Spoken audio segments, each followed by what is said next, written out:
Morning সকলকে। আর এ দেখো একদম আমি বিছানার মধ্যে ঘুম থেকে উঠে ভিডিও করছিলাম। দেখো মাথাটা পুরো পাগল পাগল লাগছিল। তো একদম ঘুম থেকে আমি উঠেছি। আর এখন আমি একটু লেট করে উঠি, যেহেতু আমাকে ডাকে না, আমি অসুস্থ বলে।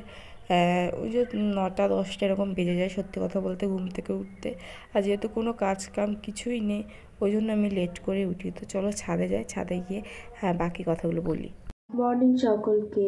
এখন বাজে 10:30। আর ঘুম থেকে উঠতে লেট হয়েছে, উঠতেই চাইছিলাম না। মা হচ্ছে বকে বকে তুলে দিয়েছে যে আর কতক্ষণ ঘুমাবি, যেহেতু আমার মেডিসিন আছে, আবার 12টার মধ্যে খেতে হবে। ওই কারণে তো সকালে উপরে এসেছি, হাঁপাচ্ছি। তো ছাদে এসেছি, কালকে বৃষ্টি হয়েছিল আর ছাদটা কি সুন্দর পরিষ্কার করে দিয়েছে। তো ভালো লাগছে দেখতে, এত ফ্রেশ লাগছে ছাদটাকে দেখতে। আর আমাকে ব্রাশ করে নিই, তারপর কথা বলি। আর অস্বস্তি লাগছে। রোজ ভাবি রাত্রে ব্রাশ করে শোবো, তাহলে দিনের বেলা উঠে ব্রাশ করতে লাগবে না, মুখটা ধুলে হয়ে যাবে। সে ভুলেই যায়, এত মাথায় ভুলে যায়, ভুলো মন জানি না। তো চলো আগে ব্রাশটা করে নিই। আর হ্যাঁ, ছাদটা দেখিনি, শুধু পরিষ্কার করেছে আর জামা কাপড় মেলে দিয়েছে, কারণ ভিজা ছিল। আর এই যে ছাদটা দেখো কি সুন্দর, একদম পরিষ্কার, নিট অ্যান্ড ক্লিন। এত ভালো লাগে না এরকম। আর এখানে হচ্ছে সব মেলে দিয়েছে, এই যে জামার কাপড় এগুলো মেলা, এগুলো কেচে দিয়েছে মেবি। আর কালকে কিছু ভিজা ছিল, তো ওগুলো মেলে দিয়েছে, শুকিয়ে যাবে এই রোদের মধ্যে। আর এই গাছটাতে বোল আসেনি এখন, এত খারাপ লাগছে না, কারণ আমি সিরিয়াসলি এটা তো আমাদের গাছ না, এই জমিটা তানাদের গাছ। তো যখন ওরা আম পাড়তে আসে না, একটুও দেয় না আমাদেরকে, এটা একদম বাস্তব কথা। আমাদের একটাও আম দেয় না তখন। তো ওই জন্য আমি না বলে নো, অবশ্যই এটাকে চুরিই বলে, বাট কী করবো, বাধ্য হয়ে আমি একটা দুটো পেরে খাই সত্যি কথা বলতে। তো এখানে দেখো মৌমাছি, কামড় যদি দেয় একবার, ব্যাস হয়ে গেল। তো এই যে আমার কলগেট ব্রাশটা করে নিই, না হলে কেমন অস্বস্তি লাগছে। আর অলরেডি দেরি হয়ে গেছে, আমাকে ভাল লাগে না স্যুপ টুপ বানিয়ে খেতে, মনে হয় কেউ করে দিলে।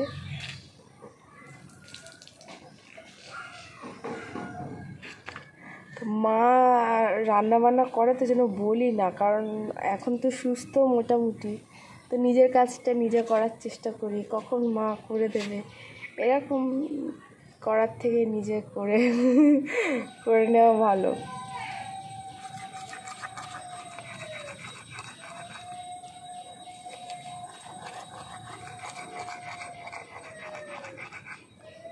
আর খুব রোদ ছাদে, থাকা যাচ্ছে না, এত পরিমাণ রোদ, বলে বোঝানোর মতো না কি পরিমাণ এখানে রোদ।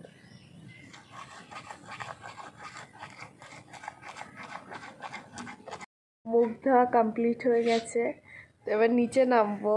অনেক রোদ লাগছে চোখে মুখে, আর ঠান্ডা লেগেছে আমার, একটু হালকা হালকা গলা ব্যথা করছে, কারণ বৃষ্টি হচ্ছে তো এই কদিন আমাদের এখানে, তো একটু ঠান্ডা ঠান্ডা ওয়েদার।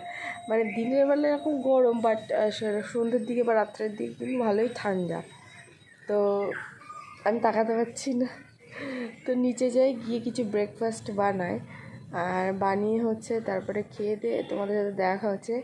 আর আজকে ব্রেকফাস্টে কী কী খেলাম, ওই একই খাবার, ফল ফ্রুট বলছি, ফল, স্যুপ বা ব্রেড এরকম টাইপের খাবার। তো এছাড়া তো আর এক্সট্রা খাবার আমার না, তো এগুলোই আমার রোজকের খাবার দাওয়া। তো চলো, অলরেডি 11টা বাজতে যায়, আমাকে এবার ধরে পিটাবে আমার মা।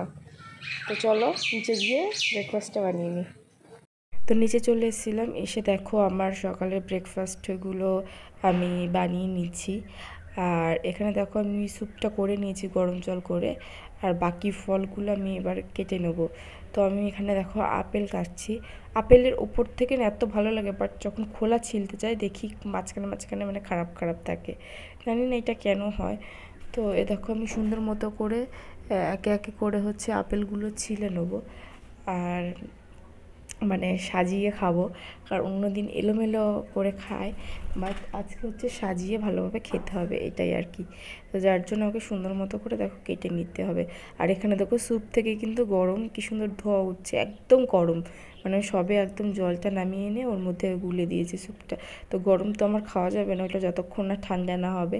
আর বাকি ফ্রুটগুলো যতক্ষণ আমি কাটতে না পারবো খেতে পারবো না। তো দেখো কথা বলতে বলতে আমার আপেল কাটা হয়ে গেছে অর্ধেকটা, আর অর্ধেকটা বাকি এখনও। দেন হচ্ছে দেখো আমি এবার অর্ধেকটা সুন্দর মতো করে কেটে নেবো। আর এখানে দেখো আমি লেবু কাটছিলাম, অলরেডি আপেল কাটা হয়ে গেছে, মৌসুমি লেবু কেটে নিয়েছি। আর এখানে কয়েকটা আঙুর নিয়ে নেবো, কারণ এই হচ্ছে সকালবেলার ফল। তো ডালিম আমি খাই না, আমার ঠান্ডা লেগে যায়, মানে খেলে একদম বাজে অবস্থা হয়ে যায়, জ্বর চলে আসে, তারপর সর্দি হয়ে যায়, গলা ফলা ব্যথা করে। ওই জন্য ডালিমটা অ্যাভয়েড করেই চলি, জানি না কেন, এটা ডাক্তারকে গিয়ে আমার বলতে হবে যে ডালিম খেলে এরকম সমস্যা হচ্ছে। ডালিম কিন্তু আমার একটু প্রচণ্ড ফেভারিট একটা ফল বলতে পারো। আর এই যে হচ্ছে মৌসম্বির জুসটা, এটা আমি এখন হচ্ছে গ্লাসের মধ্যে ঢেলে নেবো। তো জল ছিল, দেন হচ্ছে জলটা ফেলে দিই। আর আমি হচ্ছে এই একটা বোতল কিন্তু মানে একেবারে খেয়ে শেষ করে ফেলে যেতে পারে, কোনো ব্যাপার না, বাট সব কিছুরই তো মানে একটা পয়সার একটা ব্যাপার থাকে না, ওই জন্য আমি পুরোটা খাই না, অল্প অল্প খাওয়ার চেষ্টা করি। অবশ্য আমাকে ওরকম বাড়ি থেকে কিছু বলে না যে অল্প করে খেতে, পুরোটাই খেতে বলে, আমি যেহেতু বড় হয়েছি বুঝি না।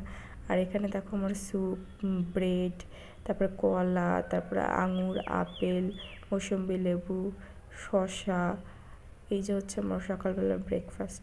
তো আর এখানে হচ্ছে আমি খেয়ে দিয়ে দেন হচ্ছে দুপুরবেলা স্নান করে, তারপর একটু দুপুরের খাবার খেয়ে দিয়ে দেন আমি একটা মেকআপের ভিডিও করছিলাম। তো তার জন্য এসে দেখো মেকআপটা উঠাচ্ছিলাম। আর আমার স্কিন যেহেতু খুব সেন্সিটিভ, অ্যালার্জেটিক, তো ওই জন্য আমি নারকেল তেল দিয়ে ওটা একদম খাঁটি নারকেল তেল দিয়ে উঠে আর সুতির কাপড় দিয়ে মুছিয়ে, আমাকে এটাই বলা হয়েছিল।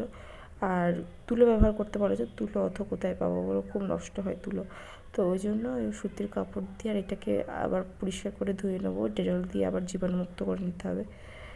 তো মোটামুটি এই ছিল আজকের ব্লগটা, আর বেশি বড় না। তো কেমন লাগলো অবশ্যই, ভালো লাগলে সাবস্ক্রাইব করো, শেয়ার করো বেশি বেশি করে, আর অবশ্যই কমেন্ট করো। দেখা হবে নেক্সট কোনো ব্লগে বা ভিডিওতে। তো দিন ভালো থেকো, সুস্থ থেকো, আর আমার জন্য দোয়া করো।